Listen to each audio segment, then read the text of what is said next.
Dear students, how are you all. आप सभी कैसे हैं? तो आज की क्लास में हम थोड़ा सा डिस्कशन करेंगे इंटीग्रेशन के बारे में। तो थोड़ा सा मैं ब्रीफ में आपको बताना चाहूँगा कि इंटीग्रेशन एक्चुअल में क्या है और कितना इम्पोर्टेंट है आपके लिए।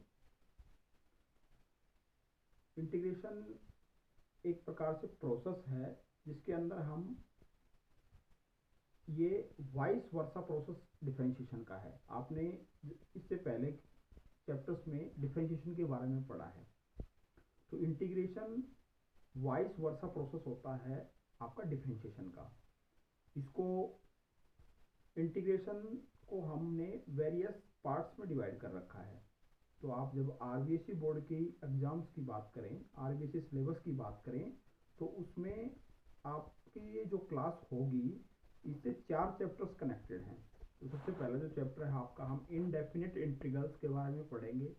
उसके बाद में हम डेफिनेट इंटीग्रेशंस के ऊपर जाएंगे, डेफिनेट इंटीग्रल बोलते हैं। उसके बाद में हम डिफरेंशियल इक्वेशंस पढ़ेंगे। उसके बाद में हम एप्लीकेशन ऑफ इंटीग्रेशन, जिसको area under the curve, miscellaneous areas find out करने के लिए हम इंटीग्रेशन को यूज में लेते हैं। ये इंटीग्रेशन की एप्लीकेशन कहलाती है। तो ये सब बातें हम डिटेल में वन बाय वन जब क्लासेस करेंगे, लेक्चर करेंगे, तो उसमें डिस्कस करेंगे। तो सबसे पहले आज हम थोड़ा सा डिस्कशन करते हैं इनडेफिनेट इंटीग्रल्स के बारे में। तो इनडेफिनेट इंटीग्रल्स की यदि हम बात करें तो सबसे पहले आप समझिए कि आपका जो ये जो इंटीग्रल्स है, इसके सिनोनिम्स की बात करें, इसको दूसरे नामों से भी जाना जाता है। कई बार एग्जाम में एग्जामिनर क्या होता है, बच्चे को कंफ्यूज क्रिएट करने के लिए दूसरे नाम से क्वेश्चन पुट अप करता है। जैसे कि बोल देगा कि पर्टिकुलर किसी फंक्शन का आप एंटी डेरिवेटिव फाइंड आउट कीजिए, या एक इसका दूसरा सिनोनिम भी होता है, इसको प्रिमिटिव भी बोला जाता है इंटीग्रेशन को। तो आज हम डिस्कस करेंगे वो इनडेफिनिट इंटीग्रल्स के बारे में, जिसको आप एंटी डेरिवेटिव भी कहते हैं। मैं आपको बताऊंगा इसको एंटी डेरिवेटिव क्यों कहते हैं। फॉर एग्जाम्पल, आप बात कर रहे हैं, सबसे पहले आप बात कीजिए किसी फंक्शन का आप डेरिवेटिव फाइंड आउट करते हैं। मान लीजिए कोई फंक्शन आपका एफ एक्स है, आपने उसका डेरिवेटिव फाइंड आउट किया तो वो एफ डैश एक्स होता है। अब आप बात करें किसी फंक्शन में, यदि मैंने यहाँ पर सिंपली एफ एक्स ले रखा है, मैं यहाँ पर एफ एक्स के साथ में कोई कांस्टेंट ले लेता हूँ यहाँ पर सी। जब इसका डेरिवेटिव करूंगा तो भी आपके पास आंसर वही मिलेगा आपको, एफ डैश एक्स। क्यों? क्योंकि आप जानते हो D by D x constant function का डेरिवेटिव कितना होता है, 0।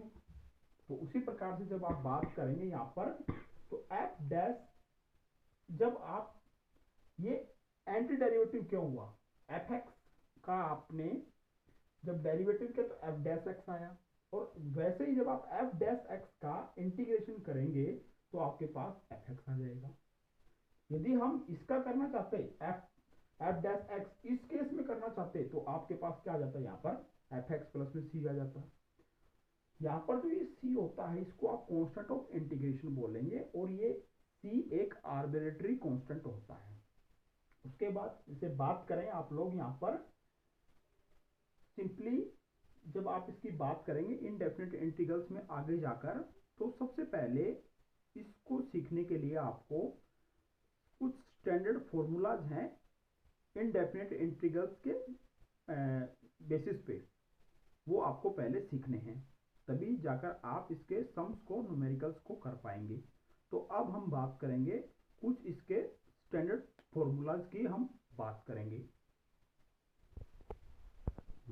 यस, तो हम बात करेंगे स्टैंडर्ड फॉर्मूलाज ऑफ इंटीग्रेशन। तो आज का जो हम फॉर्मूला डिस्कस करेंगे उसके बेसिस पे आपका जो बेसिक पार्ट है इंटीग्रेशन का, चाहे वो सीबीएसई बोर्ड की बात करें या चाहे आप आरबीएसई बोर्ड की बात करें, जो आपकी फर्स्ट एक्सरसाइज है एनसीईआरटी बुक की 7.1, वो इन फॉर्मूलाज के ऊपर ही सोल्व की जाएगी। तो पहला फॉर्मूला आपका आता है, इधर मैं आपके जैसे कि डेरिवेटिव का फॉर्मूला लिख रहा हूँ आपको बेहतर समझाने के लिए। यहाँ पर यदि कांस्टेंट फंक्शन का आप डिफरेंशिएशन करते हैं विद रेस्पेक्ट टू एक्स, तो कांस्टेंट फंक्शन का डिफरेंशिएशन कितना होता है, 0। यहाँ पर सी एक कांस्टेंट हो गया। उसी प्रकार से यदि आप 0 का इंटीग्रेशन करेंगे तो 0 का इंटीग्रेशन कितना होता है आपका, सी कोई कांस्टेंट। क्यों? क्योंकि आप वापस इसका डेरिवेटिव करके देख लीजिए सी का, तो आपको क्या आंसर मिल जाएगा, 0। तभी तो आपका इंटीग्रेशन क्या है, डिफरेंशिएशन का वाइस वर्सा प्रोसेस कहलाता है। आप देख सकते हैं यहाँ पर जब हम बात करें x की पावर n का डिफरेंशिएशन, तो आंसर कितना होता है, n x की पावर n माइनस में 1। यहाँ पर n does not equal to 0, n 0 नहीं होना चाहिए। डिफरेंशिएशन में आपने क्या देखा, पावर जो होती है फंक्शन की वो आगे आ जाती है और ऊपर पावर एक उसमें कम हो जाती है। उसी प्रकार से जब आप इसके आंसर का इंटीग्रेशन आप करेंगे तो आपको कौन सा फंक्शन मिलना चाहिए, जिस फंक्शन का आपने डेरिवेटिव किया है। तो हम यहाँ पर एन एक्स की पावर n माइनस 1 का जब इंटीग्रेशन करेंगे इसका विद रेस्पेक्ट टू x, तो आपका आंसर कितना बन जाएगा, x की पावर n प्लस में c। यहाँ पर n आपका क्या नहीं होना चाहिए, 0 नहीं होना चाहिए, प्लस में c आपका आएगा ही आएगा, इसको कांस्टेंट ऑफ इंटीग्रेशन आप बोलते हैं। सिमिलरली जो मेन फॉर्मूला है, स्टैंडर्ड फॉर्मूला, आप यहाँ पर बात कर सकते हैं, जब आप x की पावर n प्लस में 1 ओवर में डेरिवेटिव करेंगे तो आपका आंसर आएगा x की पावर n।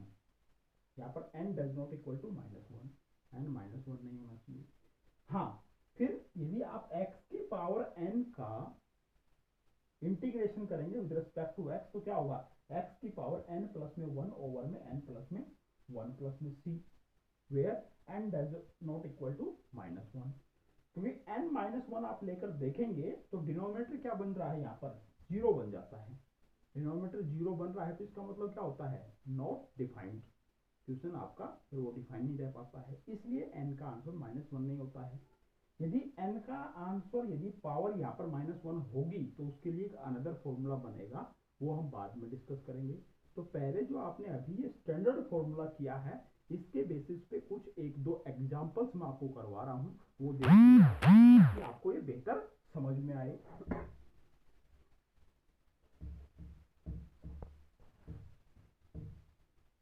एग्जांपल्स की बात करें तो आप एग्जांपल्स की बात करेंगे तो सबसे पहले आपका आता है, फॉर एग्जांपल पहला क्वेश्चन लेते हो आप, कोई एग्जांपल, आपने x raise to power 2 dx, x square का आपने इंटीग्रेशन किया विद रेस्पेक्ट टू x, तो आपको क्या बताया था, x raise to power n वाले फॉर्मूले से आप इसको कंपेयर करो, x raise to power n dx से आप इसको कंपेयर कीजिए।